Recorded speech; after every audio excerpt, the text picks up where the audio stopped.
Hi guys, welcome back to the review. Today we're going to review Divergent by Veronica Roth. Divergent is a young adult book about a society that's been split into 5 factions. And they call them factions. They're Abnegation, which is the faction that believes that the right way to live is by giving up your own happiness on behalf of others. Amity, which is sort of like the Zen yoga place to be, and nobody ever fights and everything is done peacefully.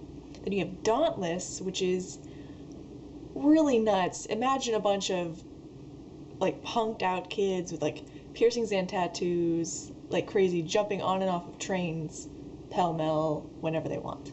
That's Dauntless.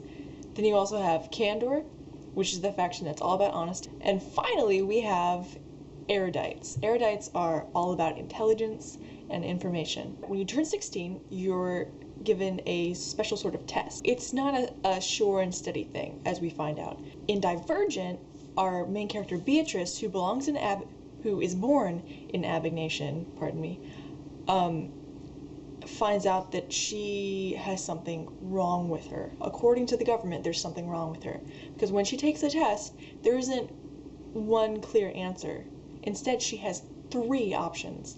Now, to us, this is like, okay, you know, choices, we have them. But no, you don't understand. In this society, there is very little choice. There is exactly one choice. And this choice shapes your entire life. You take the test, you figure out which one you belong in, and then you choose whether to follow the test and pick exactly what it told you were best suited for, or you decide to be a smart guy and pick your own, which usually isn't a very good idea. Beatrice has been placed in 3. She fits best in Dauntless, Abnegation, where she was born, and Erudite.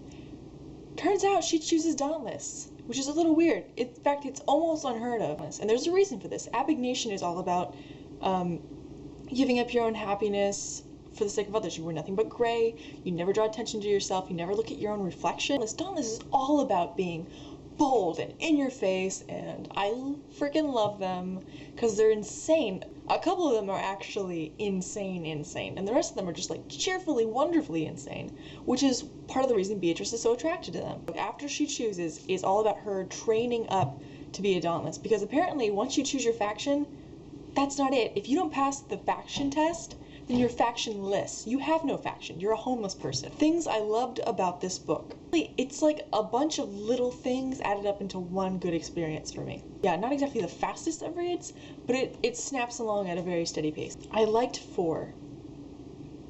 There's a character called Al. I want you to keep your eye on him, because if he doesn't get an emotional response from you at some point or another, I don't know how you have feelings. I love Beatrice and her mom. I love her mom. I love it. I love the relationships. A lot of this is about how people connect with other people. This is not a 5-star book. It's probably like a 3 to 4 range, depending on how fangirly you're feeling about it, or fanboy.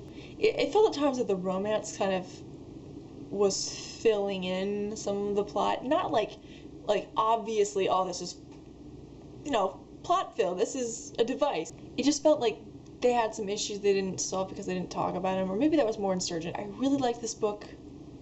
I really want you to read it. Otherwise, I wouldn't be talking about it online. I'd probably be throwing it in people's faces and burning it.